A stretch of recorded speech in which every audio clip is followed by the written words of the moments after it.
Hello എന്നൊരു ചെറിയൊരു കഥയായാലോ? ഒരു സമ്മർ ട്രിപ്പ് സ്റ്റോറി.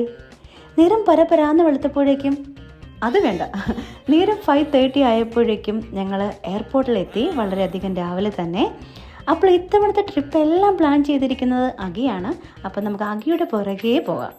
ചെക്കിംഗ് എല്ലാം കഴിഞ്ഞപ്പോഴേക്കും രണ്ടുപേർക്കും നല്ല വിശപ്പായി. ഒരു ബാർബിക്യൂ ചിക്കൻ സാൻഡ്വിച്ചൊക്കെ കഴിച്ച് ഇനി നേരെ എയർപോർട്ട് ഷട്ടിൽ ബസ്സിൽ കയറി ഫ്ലൈറ്റിലേക്ക് പോവാണ്. അപ്പം നമ്മൾ എവിടെ പോകുന്നതെന്ന് ഞാൻ പറഞ്ഞില്ലല്ലോ. സൗത്ത് ഈസ്റ്റേൺ യൂറോപ്യൻ കൺട്രിയായ ബൾഗേറിയയിലേക്കാണ്. ബ്ലാക്ക് സീയും മൗണ്ടൻസും ട്രഡീഷണൽ ഫുഡും ഹിസ്റ്ററിയൊക്കെ ആയിട്ടുള്ള വളരെ പ്രസിദ്ധമായിട്ടുള്ള ഒരു ചെറിയൊരു രാജ്യം. എത്തവണത്തെയും പോലെ ഇപ്പോഴും അഗി എനിക്ക് വിൻഡോ സീറ്റൊക്കെ തന്നു. എനിക്ക് എപ്പോഴും ഫ്ലൈറ്റിൽ യാത്ര ചെയ്യുമ്പോൾ എക്സൈറ്റ്മെൻ്റ് ആണ്. പലരും പോലെ എൻ്റെ ഏറ്റവും വലിയ ആഗ്രഹങ്ങളൊന്നായിരുന്നു ഫ്ലൈറ്റിൽ യാത്ര ചെയ്യുക എന്നത്. അത് അഗിയോടൊപ്പം ഫസ്റ്റ് ടൈം മുംബൈയിൽ പോകുമ്പോഴായിരുന്നു. അപ്പോഴത്തെ ആ ഒരു എക്സൈറ്റ്മെൻറ്റ് ഇപ്പോഴും ഉണ്ട്. അല്ലെങ്കിൽ നമ്മൾ അനുഭവിക്കുന്ന പലതും പലരുടെയും സ്വപ്നമാണെന്ന് നമുക്ക് മനസ്സിലാകുമ്പോൾ നമുക്ക് ചുറ്റുമുള്ളതിനോടെല്ലാം നമുക്കൊരു എക്സൈറ്റ്മെൻറ്റ് തോന്നും.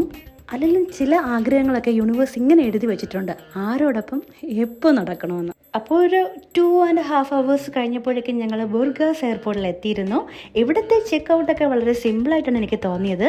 പാസ്പോർട്ടും ID കാർഡൊക്കെ അവർ വെരിഫൈ ചെയ്തു. പിന്നെ നമ്മുടെ ലഗേജൊക്കെ എടുത്ത് പുറത്തേക്ക് വന്നു. ഇവിടെ എൻട്രൻസിന് പുറത്തായിട്ട് സോവിയറ്റ് കാലത്തെ പഴയ വിമാനം ഇവിടുത്തെ ഏവിയേഷൻ ഹിസ്റ്ററിയുടെ ഓർമ്മയ്ക്കായി സ്ഥാപിച്ചിട്ടുണ്ട്. സോവിയറ്റ് കാലത്തെ ഇല്യൂഷൻ Il-14 ആണിത്.